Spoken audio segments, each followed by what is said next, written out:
What's up guys, welcome back to another video. So I picked up these two consoles for about £20 about a year ago. So the advert said they were both broken, so I knew what to expect. The Xbox doesn't show on a TV, so using the HDMI cable, and the PlayStation 3 turns off straight away.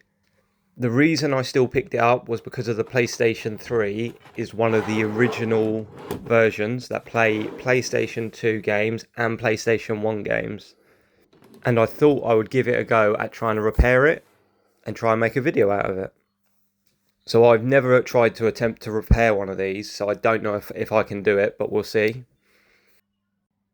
Before I jump into the repair, I'll just show you the HDMI port on the Xbox so you can kind of see why it probably doesn't work. It does look really beat up, both of them. You can see like the actual metal part in there is all warped. I've had a quick play around with it. I can't get it to work. It hasn't been open, I don't believe, so who knows what's wrong with it. I know that the PlayStation 3 had a lot of issues with regards to overheating. So you've got the thermal paste on the CPU chip can wear out and overheat easily. I know that the fans can get blocked. There's quite a lot of things that can go wrong with the old PlayStation 3 models, but this is how I identified it being one of the originals, because you've got 4 USB ports on the bottom and all those extra slots there under that little unit. It's in okay condition, got a few scratches here and there, but the main point to look out for when you buy one of these is that sticker hasn't been removed, because that means someone's been in that console. So this has never been opened before, so no one's given it a go at trying to repair it until today. So what I'll do is I'll jump straight into it now then and open it up. So I'll quickly just test it, because I still actually haven't tested it after a year of having it.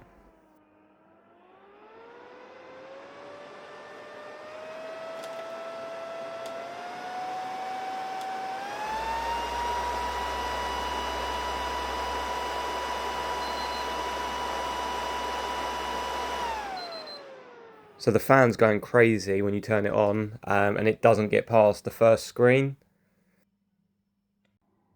So the first thing you need to do is get the hard drive out. So the hard drive is in this little port here. It's just, you take the lid off and then you can just pull it out. I'm just getting a little screwdriver, pop that off, and then you've got a screw just holding it in place. You undo that and then you can just pull that out.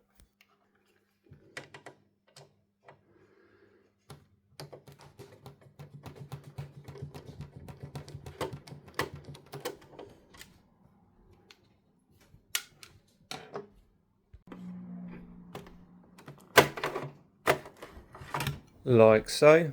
So already you can see there's quite a lot of dust in there on the side of that.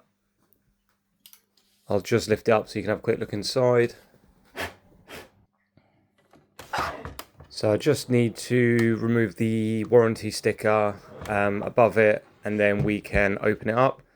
So I'll do that first. So once that's removed, you can then get access to the screw under there, which will then allow me to release the front of the panel. So just slide this down, lift it up. So in this part, what I need to do, there's about 5 screws all around the front of the console, which I'll need to undo.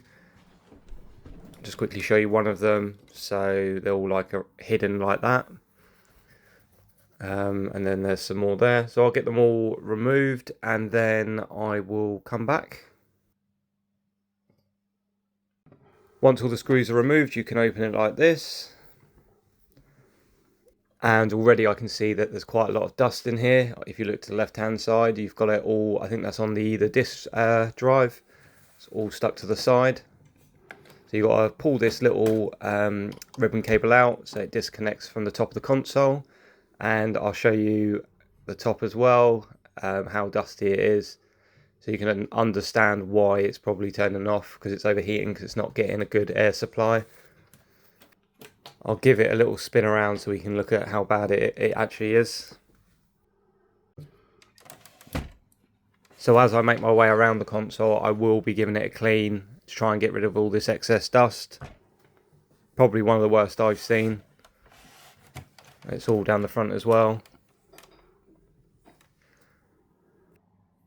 So I've just removed the screws that are holding in the disk drive, so you can just lift it up like so, pull out the ribbon cables.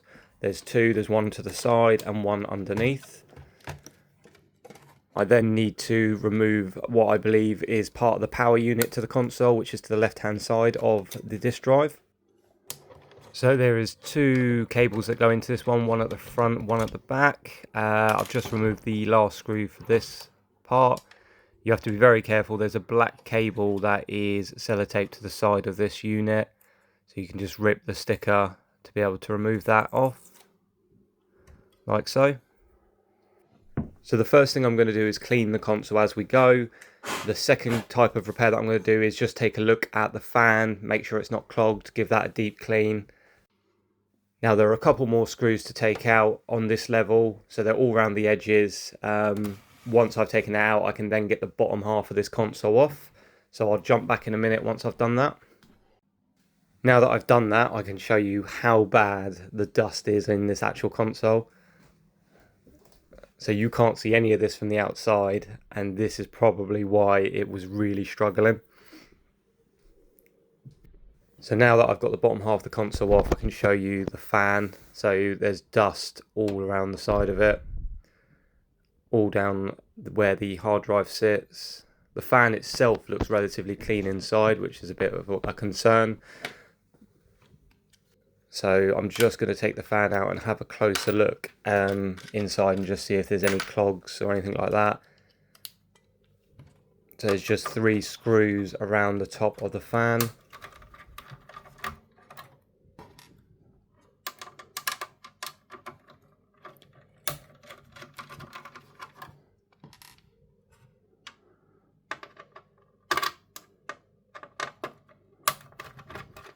And it comes off pretty easily. Once you've got all the screws out, you just lift it up. But like I said, I can't really see anything in here. It looks relatively clean, which is very weird. But I'll give it a bit of a clean out, and then I will jump around to the other side of the console where I'm going to replace the thermal paste. I'm just using rubbing alcohol and a Q-tip to try and clean as much as I can.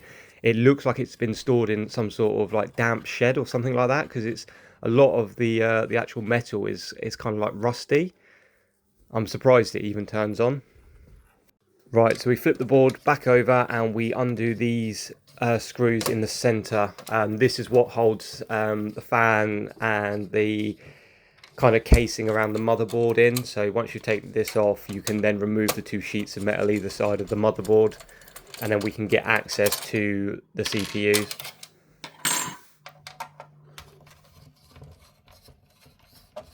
So once that's off, I'll just flip it over and we'll get inside.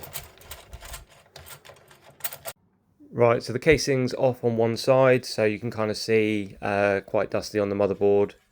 Using a Q-tip and rubbing alcohol again, look how much I'm just getting off in that small corner.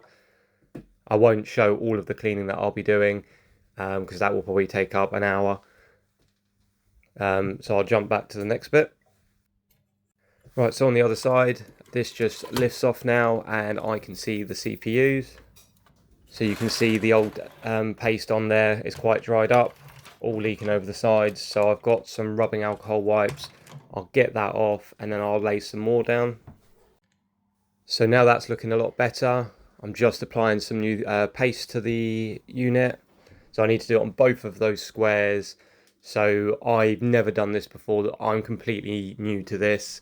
But I believe you do kind of like an X over the actual unit and then a dot in each corner. But I don't know if that, I think some people say it's too much, some people say it's fine, but that's the amount I'm going to go with, and we'll put it all back together.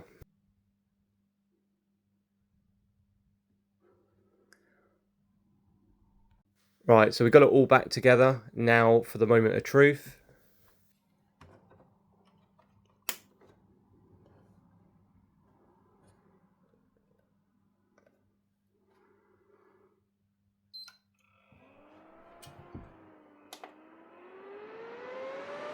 And I can already tell, because the fan is starting to kick off again, that we haven't resolved the problem. So I'm gonna have to do some more research and try and figure it out. But it was worth a try, and it was actually quite fun, even though I haven't resolved it. If anyone's got any suggestions in the comments, let me know, and I will give it another go.